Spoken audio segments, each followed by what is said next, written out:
Hello students, this is Riaz Patan from WIT Web Insight Tutorials, your one-stop solution for computer science learning. आजच्या या व्हिडिओमध्ये आपण computer networking basic concepts आणि त्याचे types याबद्दल discuss करणार आहोत. नेटवर्किंग टाईप्समध्ये आज आपण लॅन, मॅन आणि वॅन यांचे स्पेसिफिकेशन्स काय आहेत आणि त्यांच्यामध्ये डिफरन्स काय आहेत याबद्दल डिस्कस करणार आहोत. जर आपण या चॅनलवर नवीन असाल आणि अजूनही या चॅनलला सबस्क्राईब केला नसाल तर प्लीज सबस्क्राईब करा आणि येणाऱ्या नवीन व्हिडिओच्या अपडेट्ससाठी बेल आयकन प्रेस करायला विसरू नका. So without wasting a time, let's get started.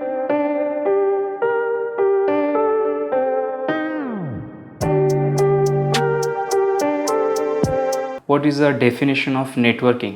Okay, नाव नेटवर्कची डेफिनेशन काय आहे एक्झॅक्टली, त्यासाठी इथं डेफिनेशन आहे बघा. Interconnecting the set of a computers with each other using the transmission media. Now transmission media म्हणजे ज्या मीडियम थ्रू तुम्ही हे कम्प्युटर्स एकामेकांना कनेक्ट करता, ज्याच्यामुळे ते कम्प्युटर्स एकामेकांना इन्फॉर्मेशन सेंड करू शकतात. ट्रान्समिशन मीडिया हा एक इम्पॉर्टंट पार्ट आहे आणि तो इन डिटेल मी तुम्हाला एक नवीन लेक्चर आणि न्यू व्हिडिओमध्ये मी नंतर तो एक्सप्लेन करणारच आहे. Okay, so now for this video तुम्हाला मल्टिपल कम्प्युटर्स एकामेकांना कनेक्ट करायचे ज्याच्या थ्रू तुम्ही डेटा ट्रान्सफर करू शकता. That's it. ही आहे नेटवर्किंगची डेफिनेशन. आता नेटवर्किंग केल्यामुळे तुम्हाला काय काय फायदा आहे? It allows the exchanging the information. Okay, it allows the exchanging the information. One कम्प्युटरमधून दुसऱ्या कम्प्युटरमध्ये तुम्ही इन्फॉर्मेशन सेंड करू शकता. ओके, सॉंग्स असतील, नंतर व्हिडिओज असतील, तुमच्या PDF फाईल्स असतील, काहीही असेल, तुम्ही डेटा एका कम्प्युटरमधून दुसऱ्या कम्प्युटरमध्ये डेटा ट्रान्सफर करू शकता. Share the hardware. Share the hardware म्हणजे काय असतं की मल्टिपल कम्प्युटर्स एकच प्रिंटर शेअर करू शकतात. Preserving the information. तुम्ही जो डेटा स्टोअर करणार आहे एका दुसऱ्या कम्प्युटरवरती, तो तिथे जाऊन प्रिझर्व होऊ शकतो, तुम्ही नंतर तो यूज करू शकता. Okay, then protecting the information.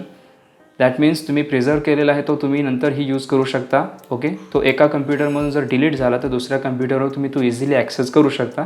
That means this is protecting the information. तुम्ही इन्फॉर्मेशन प्रोटेक्ट करू शकता. ओके, हे सर्व फायदे आहेत नेटवर्किंगचे. Okay, now second point. Now types of नेटवर्किंगमध्ये इम्पॉर्टंट पार्ट हा असतो की तुम्ही कोणत्या बेसिसवर यांचे टाईप्स पाडतात. Okay, so there are 4 basic points, त्याच्यावरती तुम्ही हे टाईप्स इन्क्लूड करू शकता. तर फर्स्ट आहे की डेटा ट्रान्सफर. म्हणजेच डेटा ट्रान्सफर होत असताना कोणत्या स्पीडमध्ये, ओके, किती स्पीडमध्ये डेटा तुमचा ट्रान्सफर होत आहे, हे एक इम्पॉर्टंट पार्ट आहे. सेकंड आहे तो नेटवर्क किती एरिया कवर करतो. ओके, देन थर्ड आहे ट्रान्समिशन मीडिया. या कंप्लीट एरिया कवर करण्यासाठी कोणती ट्रान्समिशन मीडिया इथे यूज केलेली आहे, तो एक इम्पॉर्टंट पार्ट असतो. आणि फोर्थ आहे कॉस्ट. कंप्लीट किती कॉस्ट तुमची खर्च होणार आहे या कंप्लीट नेटवर्किंगसाठी. ओके, सो हे 4 पॉईंट्स इम्पॉर्टंट आहे. या 4 पॉईंट्सवर डिपेंड आपल्याला हे 3 मेन टाईप्स नेटवर्किंगचे बघायला मिळतात. फर्स्ट आहे LAN, that is a local area network. Okay, second आहे MAN, that is the metropolitan area network. And third आहे वॅन, that is wide area network. So LAN, MAN and वॅन हे जे आहेत हे नेटवर्किंगचे टाईप त्यांच्या साईजनुसार आहेत. ओके, सो सगळ्यात लहान जो असेल टाईप तो आहे लोकल एरिया नेटवर्क. ओके, त्याच्यानंतर मीडियम साईजमध्ये तुम्हाला मेट्रोपॉलिटन एरिया नेटवर्क येईल. And then wide area network जो आहे तो एक लार्ज नेटवर्क असेल. ओके, स्मॉल साईज किंवा स्मॉल एरिया तुम्हाला कवर करायचा असेल तर तुम्हाला लॅन यूज करावा लागेल. देन मल्टिपल लॅन्स जेव्हा एकत्र येतात तेव्हा man means metropolitan area network तयार होतो. आणि मल्टिपल मॅन जेव्हा एकत्र येतात तेव्हा तुमचा वाईड एरिया नेटवर्क तयार होत असतो. सो टाईपच्या बाबतीत बोलायचं असेल तर इथे आपण बघू शकता की लॅन, मॅन अँड वॅनचे सेटअप इथे दाखवलेले आहेत. ओके, आता याच्यामध्ये आपल्याला लॅनचा जो एरिया दिसत आहे की याच्यात मिनिमम कम्प्युटर्स कनेक्टेड आहे. त्याच्यानंतर मॅनमध्ये त्याच्यापेक्षा जास्त कम्प्युटर्स कनेक्टेड आहेत. आणि वॅनमध्ये तर मल्टिपल मॅन्स जेव्हा कनेक्टेड होतात. ओके, त्यामुळे त्यालाच आपण एक वर्ल्ड वाईड असतं त्यामुळे आपण त्याला म्हणतो world wide web, that is a WWW. Okay, so इथे आणखी एक एक्झाम्पल इथे बघितलं आहे. ते एक लॅनमध्ये बघा एक बिल्डिंग कवर केलेली आहे. त्याचनंतर मॅनमध्ये जर बघितलं तर मल्टिपल बिल्डिंग्स आहेत ज्या एकामेकांना कनेक्टेड आहेत. ओके, नाव वॅन जो आहे हा वाईड एरिया नेटवर्क असतो. हे कंप्लीट वर्ल्ड त्याच्यापासून तुम्ही कवर करू शकता. Okay, first point that is a LAN, local area network. Local area नेटवर्कमध्ये 4 पॉईंट्स आपल्याला बघायचे आहेत जे एक्झामच्या रिलेटेड तुम्ही हे इझिली लिहू शकता. लॅन, मॅन अँड वॅन हे जे पॉईंट हे एक्झाममध्ये मोस्ट इम्पॉर्टंट पार्ट आहे, जे ऑलवेज एक्झाममध्ये विचारले जातात आणि त्याच्याबद्दल तुम्ही हे इझिली पॉईंट्स लिहू शकता. या 4 पॉईंटवरच लिहून तुम्ही इझिली त्याचा आन्सर कवर करू शकता. ओके, सो हे 4 पॉईंट कोणते आहेत ते लक्षात ठेवा. प्रत्येक लॅन, मॅन, वॅन हे तिन्ही पॉईंटमध्ये तुम्हाला हे 4 पॉईंटच काय करायचे आहेत, अगेन अँड अगेन ते यूज करायचे आहेत. ओके, सो फर्स्ट त्यातला आहे हाय डेटा ट्रान्सफर रेट. म्हणजे त्यातला मेन पॉईंट असा आहे की डेटा ट्रान्सफर रेट काय आहे. ओके, तो लॅनमध्ये असतो हाय डेटा ट्रान्सफर रेट, मीन्स सगळ्यात जास्त MBPS रेट हा जो आहे हा लॅनचा असतो. बिकॉज जेवढं डिस्टन्स जास्त जातं तेवढं स्पीड कमी होतो. हे पॉईंट लक्षात ठेवा. ओके, सो लॅन हा एक लिमिटेड एरिया कवर करतो. एरिया त्याचा लहान असतो, त्याच्यामुळे तो हाय स्पीड डेटा ट्रान्सफर करू शकतो. ओके, आणि डेटा ट्रान्सफर जो असतो MBPSमध्ये तुम्ही रिप्रेझेंट करू शकता. MBPSचा मिनिंग असतं मेगाबाईट पर सेकंड. MBPSचं मिनिंग असतं मेगाबाईट पर सेकंड. नाव लॅनमध्ये एरिया जो आहे हा लिमिटेड एरिया कवर केलेला असतो.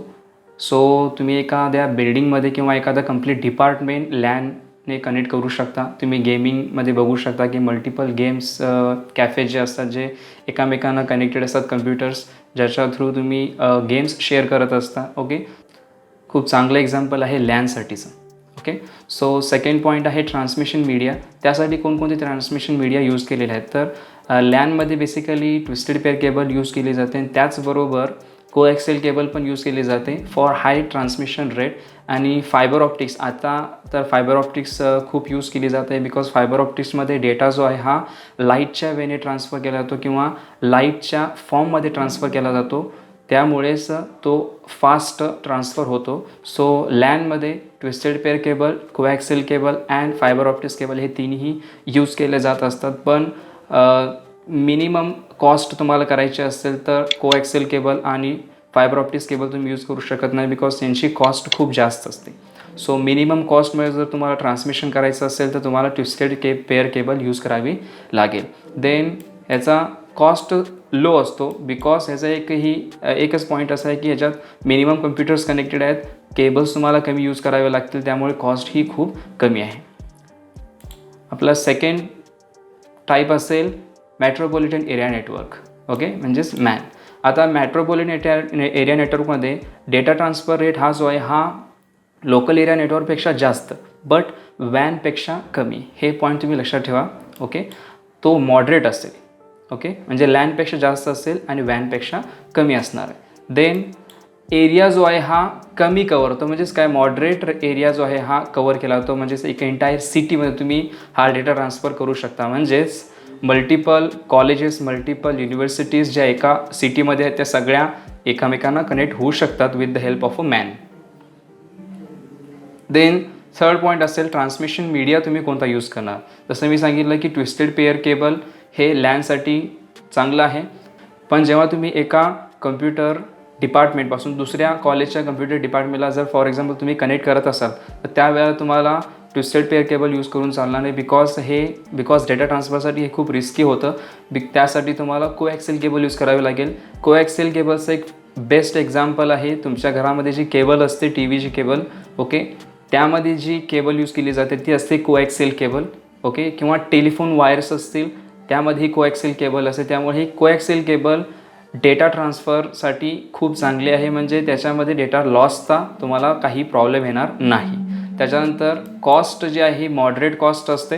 ओके, कॉस्ट मॉडरेट असल्यामुळे मिनिमम म्हणजेच लॅनपेक्षा ऑब्वियसली त्याचं कॉस्टिंग जास्त असणार आहे आणि वॅनपेक्षा कॉस्टिंग कमी आहे. सो मॅनच्या रिलेटेड सर्व पॉईंट जे आहे ते तुम्हाला मॉडरेट ठेवायचे. डेटा ट्रान्सफर असू दे किंवा एरिया असू दे किंवा कॉस्ट असू दे, हे सगळे पॉईंट तुमचे मॉडरेट लेवलला असतील.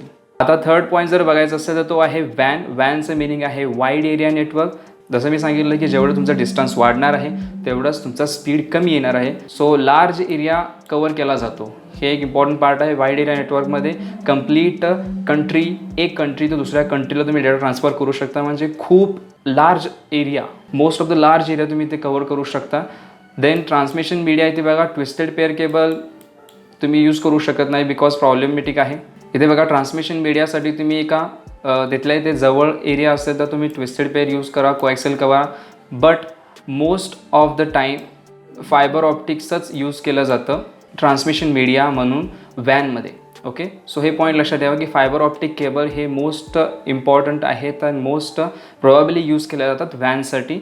लास्ट पॉईंट आपला असेल तो आहे cost. Okay, so highest cost असणार आहे, तुम्हाला हायेस्ट कॉस्ट इथे पे करावी लागेल बिकॉज फायबर ऑप्टिक्स केबल्स जे आहेत ते लाईटच्या फॉर्ममध्ये डेटा ट्रान्सफर करत असतात, त्यामुळे त्यांची कॉस्ट ही खूप जास्त असते. So that's it for this video. हा व्हिडिओ आपल्याला कसा वाटला हे नक्कीच कमेंट करून कळवा. आणि आपल्याला आणखी कोणते नवीन पॉईंट्स कम्प्युटर सायन्सच्या रिलेटेड हवे असतील, त्यांचे लेक्चर्स हवे असतील तर तुम्ही तेही कमेंट करून कळवू शकता. हा व्हिडिओ आवडला असेल तर लाईक करा आणि आपल्या फ्रेंड्सबरोबर मॅक्सिमम या व्हिडिओला शेअर करा, जेणेकरून त्यांचेही पॉईंट्स क्लिअर होतील. या चॅनलला अजूनही सबस्क्राईब केला नसाल तर प्लीज सबस्क्राईब करा आणि येणाऱ्या नवीन व्हिडिओच्या अपडेटसाठी बेल आयकन प्रेस करा. Thanks for watching this video. See you in the next lecture.